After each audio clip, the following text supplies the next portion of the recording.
house was exactly like I remembered it, the way I'd been dreaming about it.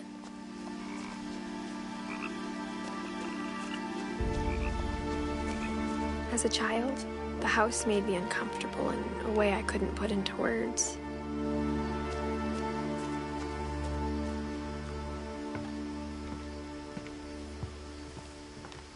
Now, as a 17-year-old, I knew exactly what those words were.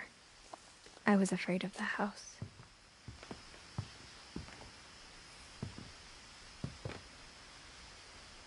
I hoped the key might unlock the front door. It didn't.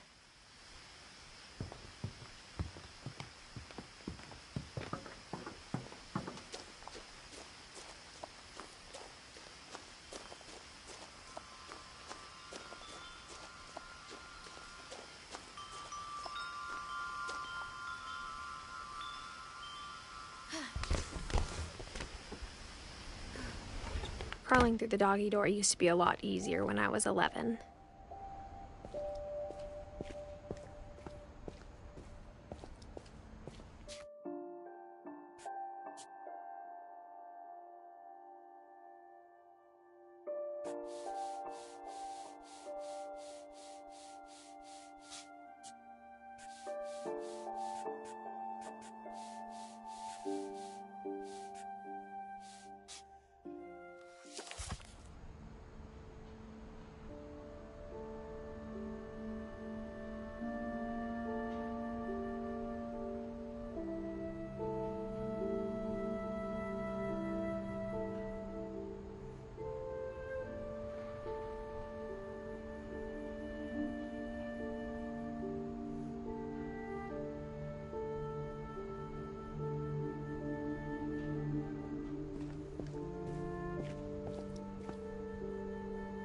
The power had been turned off the night we left.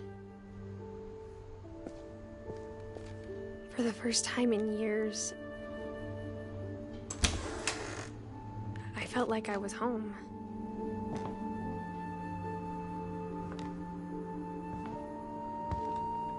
But instead of a family, there were just memories of one.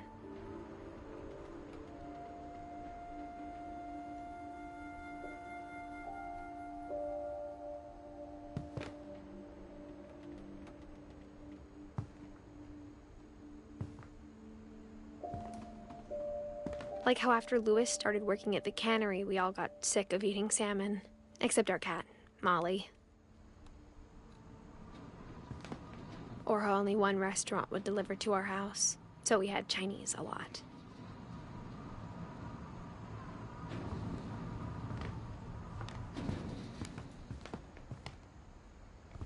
Nothing in the house looked abnormal. There was just too much of it, like a smile with too many teeth. My mom wasn't much of an optimist, but she never stopped believing that my brother Milton was alive.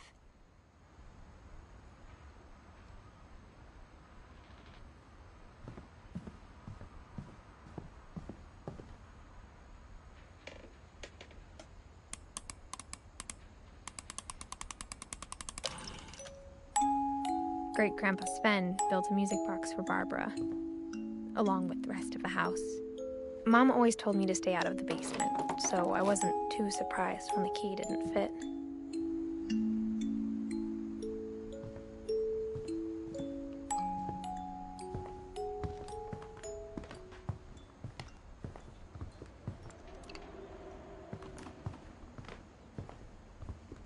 The table was still a wreck from the night we left.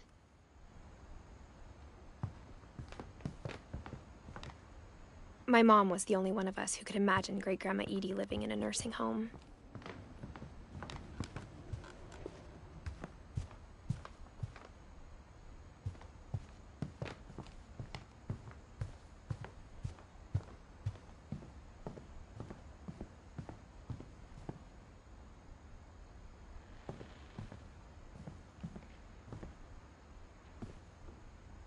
After Milton disappeared, Mom sealed up all the bedrooms. Then Edie retaliated and drilled peepholes.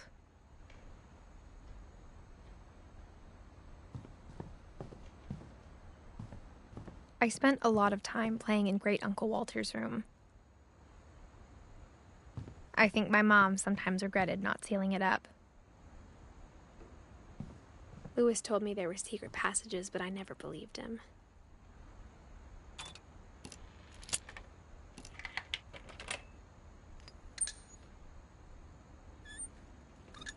Turns out, my mom was really good at keeping secrets.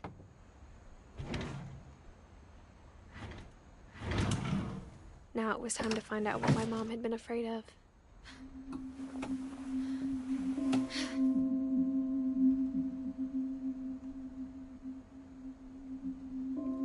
From the paintings on the wall, it was clear my brother Milton had been here before me. Reading this, maybe it sounds like I had a plan, but I had no idea what was behind that door.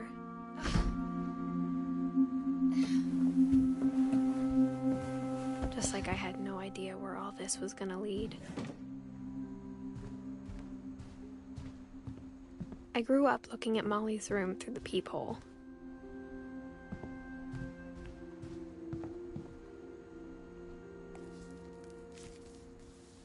December 13th, 1947. Dear Diary, I'll be gone soon, but I wanted to tell somebody about what's gonna happen. It started when Mom sent me to bed without dinner. I woke up and I was starving, so I looked around for something to eat.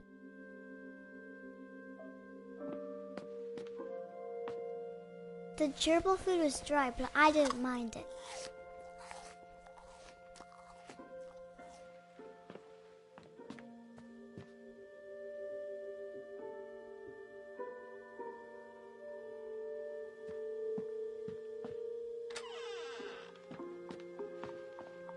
I kept eating and eating.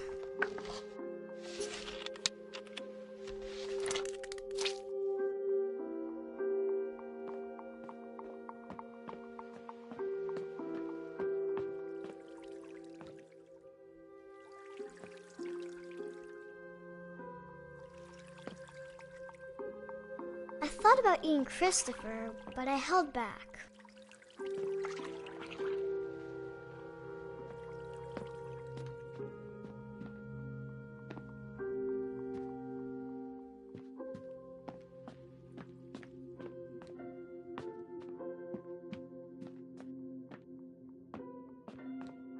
My Halloween candy was all gone. Mom, can I come out now? Sweetheart, it's late. Go to sleep.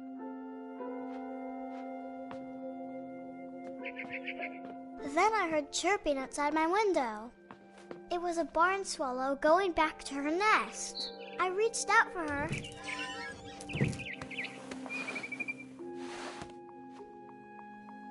And suddenly,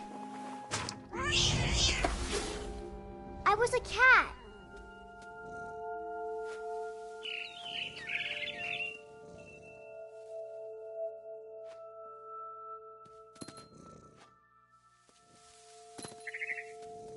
I tried to be quiet, but the bird was really scared.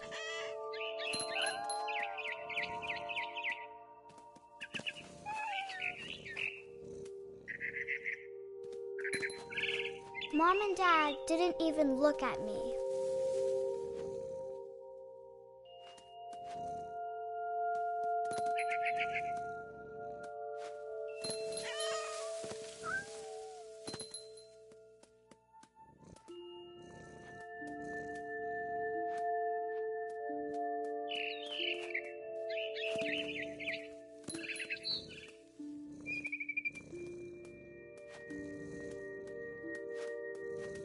The babies were all gone.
I jumped and I almost got her.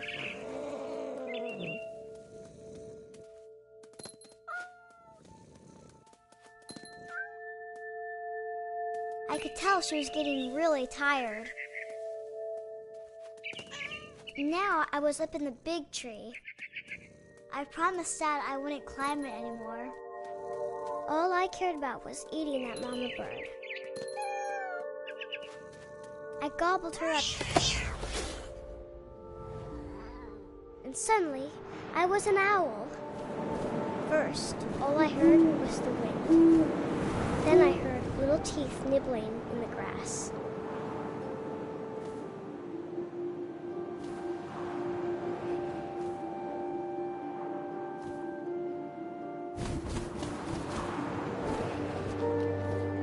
Rabbits.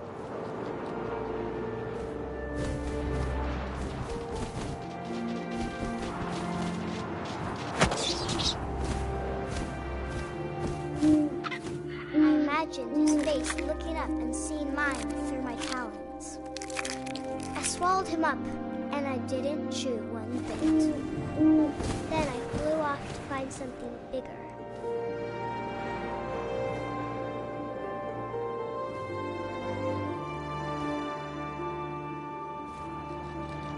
A mama rabbit.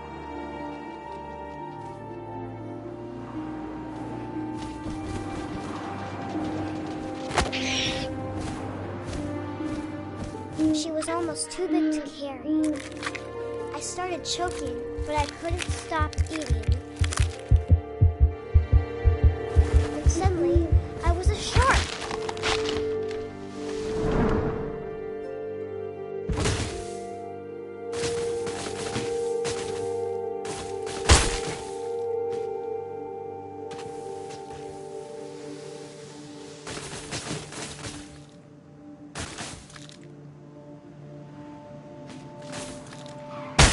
I rolled off a cliff and into the ocean.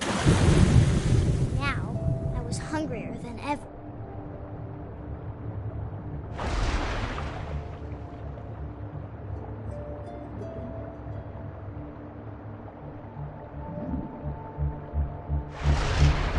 I wanted fat, juicy seals. I tore off her flipper, and it tasted really good.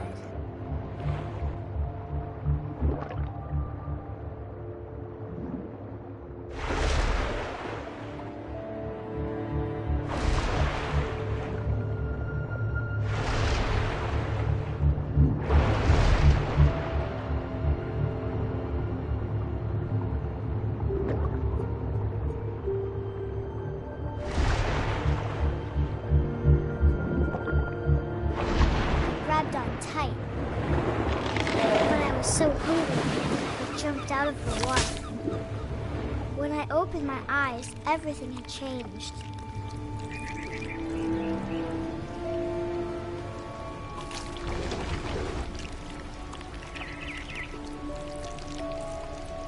Now I was a monster, and I smelled people everywhere.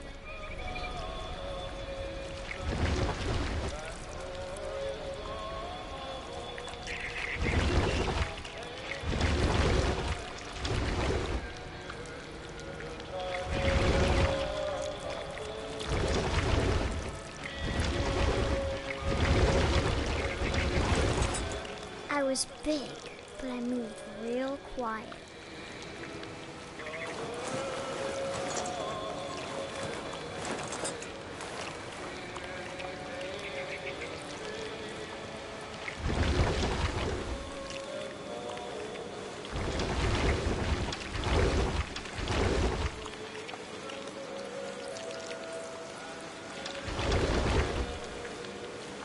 I wanted to stop, but also I didn't.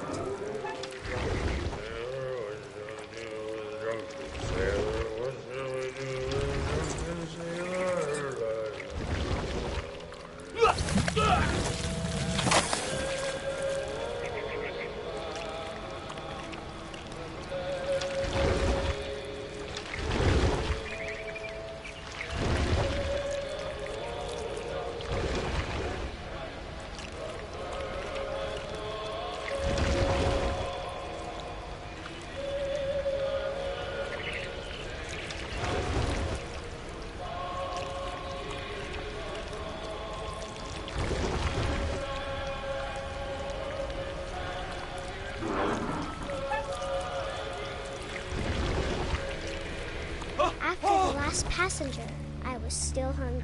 And to cross the water, I smelled something new. Something I had to have, so I swam towards it.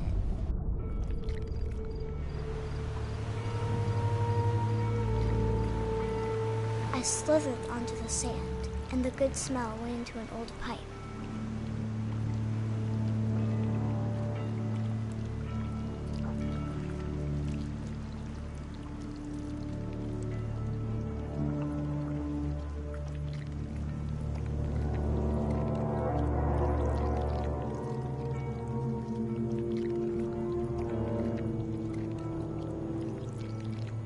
I got closer and closer.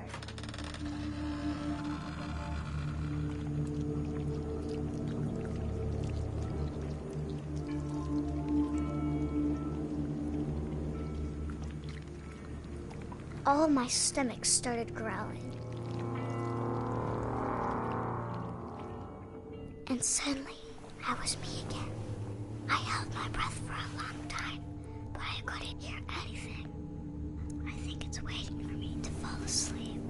But it's not going to wait much longer. It needs to feed, and we both know I will be delicious.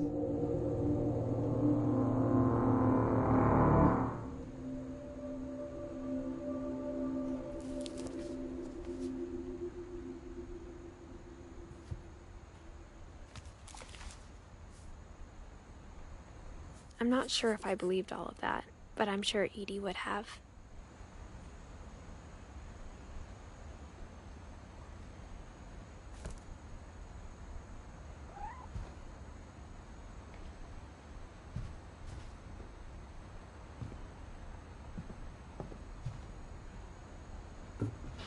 Molly's gerbil had a tiny bedroom with its own even tinier gerbil cage.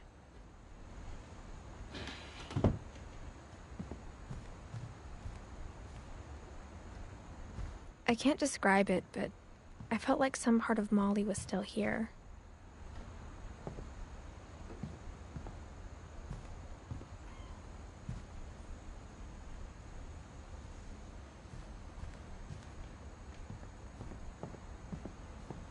I got the sense Edie had spent a lot of time here.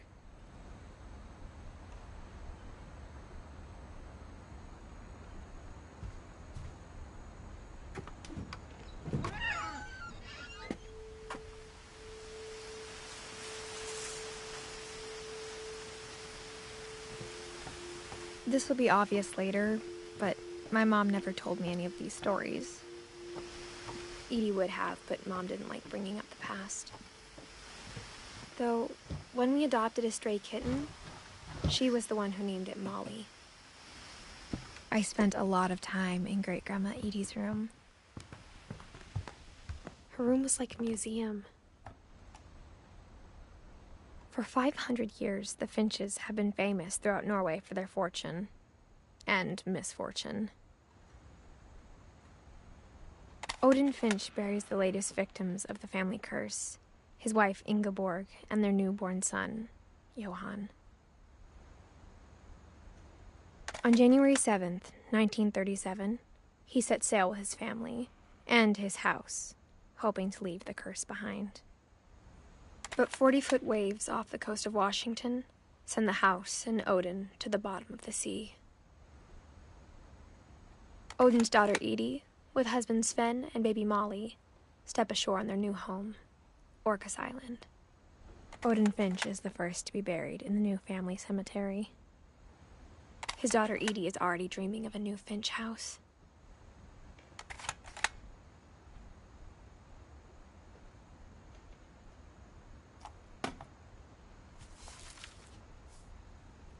Whatever's wrong with this family, it goes back a long ways.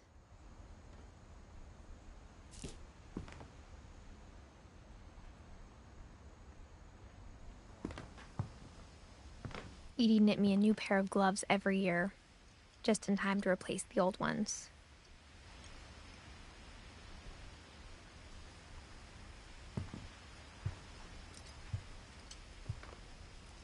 When Edie told people Sven was killed by a dragon, she could also have said he was building a dragon-shaped slide that collapsed. She could have, but she didn't.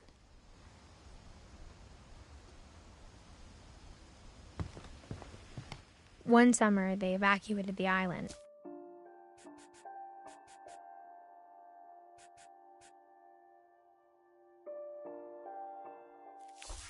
But Edie refused to go.